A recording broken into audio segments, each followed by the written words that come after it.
Assalamualaikum warahmatullahi wabarakatuh.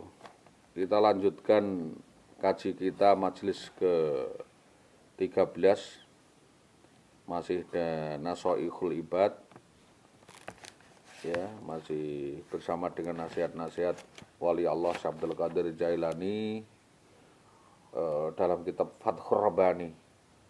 Fathur Rabbani ini adalah kitab nasihat-nasihat kepada pemuda. Bismillahirrahmanirrahim. Nahmaduhu wa nasta'inuhu wa nastaghfiruhu wa na'udzu bihi min sururi anfusina wa min sayyiati a'malina may yahdihillahu fala mudhillalah wa may yudlilhu fala hadiyalah. Hadirin yang berbahagia yang dimuliakan oleh Allah. Syekh Abdul Qadir Jailani memberikan petuahnya pada Selasa petang pada madrasahnya tanggal 4 Dzulqa'dah tahun 545 Hijriah. Seperti ini, wahai sahaya, dahulukanlah permasalahan akhirat daripada permasalahan dunia. Ini laisa kamitslihi syai'un wa huwas samiul alim, istofa'na kali nafsi. Memilih Allah daripada memilih diri sendiri. Jika engkau mendahulukan dunia dari akhirat, maka engkau akan memperoleh kedua-duanya. Semuanya tidak akan rugi. Intinya begitu. Jika engkau mendahulukan dunia dari akhirat, maka engkau akan memperoleh semua kerugian. Jika engkau mendahulukan dunia dari akhirat, engkau akan rugi. Semua rugi dari kedua-duanya. Dan tersiksalah untukmu. Bagaimana bisa engkau dapat mengurusi sesuatu yang tidak dimandatkan? Jika engkau tidak mengurusi dunia, maka Allah akan memanjangkan pertolonganmu atas dunia. Dia akan memberi rezeki berupa pertolongan di saat engkau ingin mengambil bagian dari dunia. Dengan begitu engkau mengambil sesuatu dari dunia, maka diletakkanlah keberkahan terhadap dunia. Seorang imam yang beriman akan berbuat untuk dunia dan akhiratnya, berbuat untuk dunianya. Menggapainya sekedar kebutuhannya, menerima apa adanya seperti bekal untuk naik kendaraan, di mana ia membutuhkan bekal yang banyak. Seorang yang bodoh, cita-citanya hanya pengen dunia. Seorang yang bodoh, semua cita-citanya ditujukan untuk memburu dunia. Sementara orang yang cerdas, orang yang mempunyai pengetahuan, tidak semua tekadnya diperuntukkan bagi kehidupan akhirat, kemudian hanya kepada Tuhannya. Jika engkau telah mendapat rasa kesenangan akan dunia, didorong oleh nafsu, diburu oleh kesenangan, dalam keadaan semacam itu lihat, siapakah orang yang akan mampu membagi hatinya? Karena itu tidak ada kebahagiaan bagimu selain, sehingga engkau membenci nafsumu, membinasakannya, berada di sisi Allah, dan orang yang benar akan mengenal antara satu dengan yang lain. Masing-masing akan mencium aroma surga, aroma penerimaan kebenaran dari yang lain. Hadirin yang dicintai oleh Allah, alangkah bodohnya kalian. Alangkahnya bodohnya kamu, wahai makhluk Allah. Apakah kalian mengenal Allah? Jika kelak di hari kiamat aku mempunyai satu balasan di sisi Allah, ia pasti akan mampu mengangkat beratnya amal kalian. Dari orang yang pertama sampai orang yang terakhir, wahai orang yang membaca, bacakan untukku salah satu buku dari penduduk langit dan bumi. Setiap orang yang beramal, maka amal tersebut akan diantara dia dan Allah, akan menjadi suatu pintu yang menjadi tempat masuknya hati orang tersebut kepada Allah. Sementara engkau, para alim yang mengaku alim, kau hanya disibukkan dengan pendapat-pendapatmu sendiri, pendapat ini dan itu, mengumpulkan harta dari pengalaman ilmumu.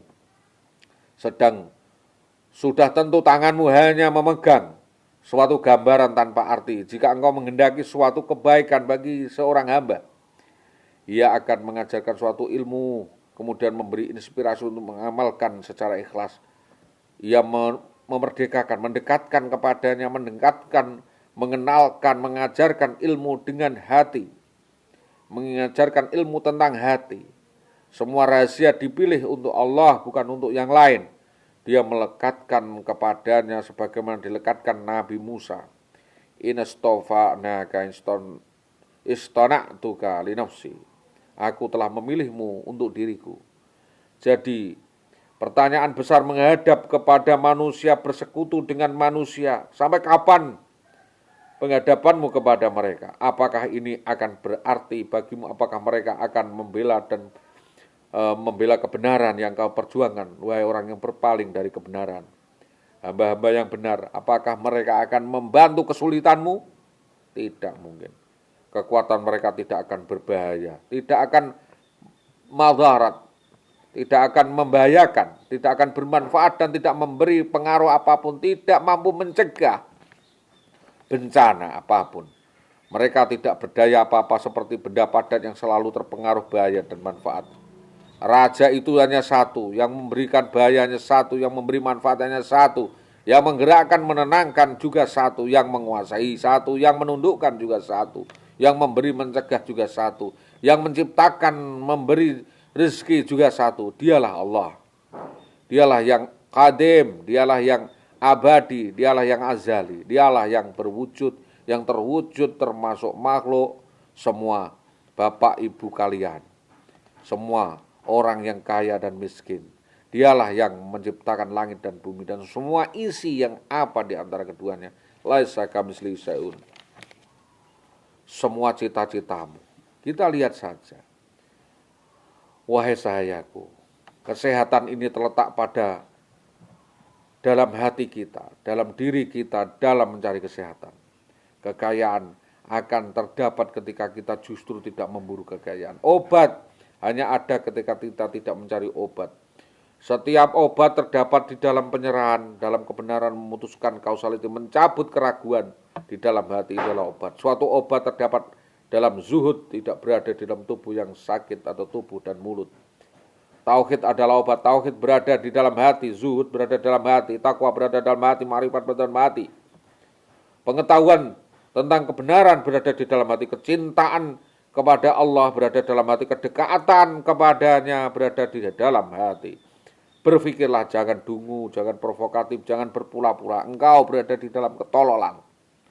Engkau tolol, berpura-pura, sensasi, dusta, riya, munafik. Semua cita-citamu hanya daya tarik manusia saja kepadamu. Kau mengelabui manusia, mengambil kekuasaan Allah. Bukankah kau tahu, begitu engkau melangkah, hatimu melangkah kepada manusia, engkau semakin jauh dari kebenaran, engkau jauh dari Allah. Engkau mengaku mencari kebenaran sementara engkau hanya memburu manusia. Engkau laksana seorang yang berkata ingin menuju Mekah, tapi justru menuju kepada Khurasan.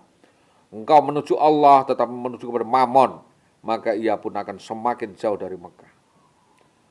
Engkau mengaku bahwa hatimu terlepas dari manusia, sementara hatimu terlepas, tidak akan lepas, tidak takut, dan selalu berhadapan dengan mereka.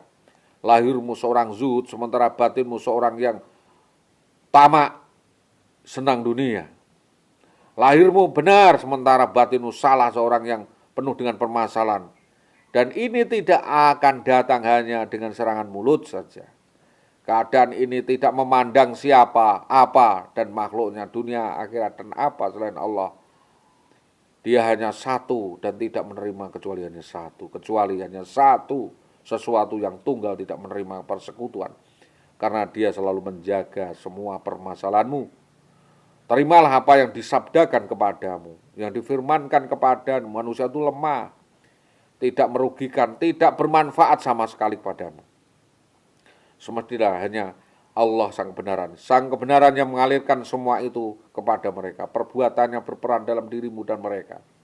Tergores pena di dalam kalam Allah, ilmu Allah tentang apa yang bermanfaat dan apa yang merugikan.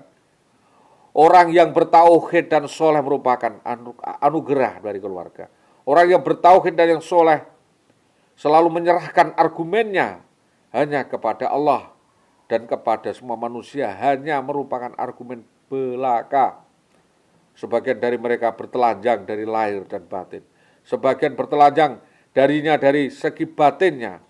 Al-haq tidak memandang dari pakaian orang, dari batin orang mereka terhadap sesuatu, terhadap dunia. Itulah hati yang bersih, barang siapa yang mampu melakukan ini semua maka ia telah diberi kerajaan dari manusia. Inilah keberanian yang heroik. Seorang yang berani adalah orang yang hatinya bersih dari apa yang selain Allah. Berkonsentrasi di pintunya dengan pedang tauhid samurai syariah tidak akan memberikan senjata kepada seorang manusia masuk kepadanya, meleburkan hatinya dengan zat yang memutarbalikkan hati. Ya muqallibal qulub. Syariahnya akan membersihkan jasad lahir, sementara tauhid dan ma'rifatnya memberikan jasad batin. Wahai orang-orang, wahai sahaya, janganlah engkau makan dengan perangaimu, kesenanganmu, egoismu. Jangan engkau makan kecuali dengan dua saksi yang adil, kitab dan sunnah. Kemudian carilah dua saksi yang lain, yaitu hatimu dan perbuatanmu dengan Allah.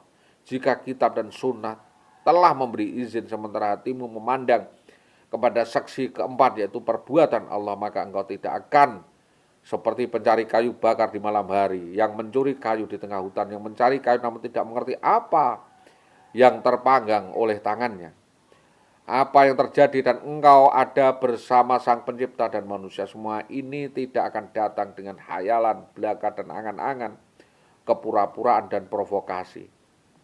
Akan tetapi ia merupakan suatu yang menetapkan dirinya di dalam dada, realisasikan dengan suatu tindakan, dan arti amal yang dimaksudkan di sini.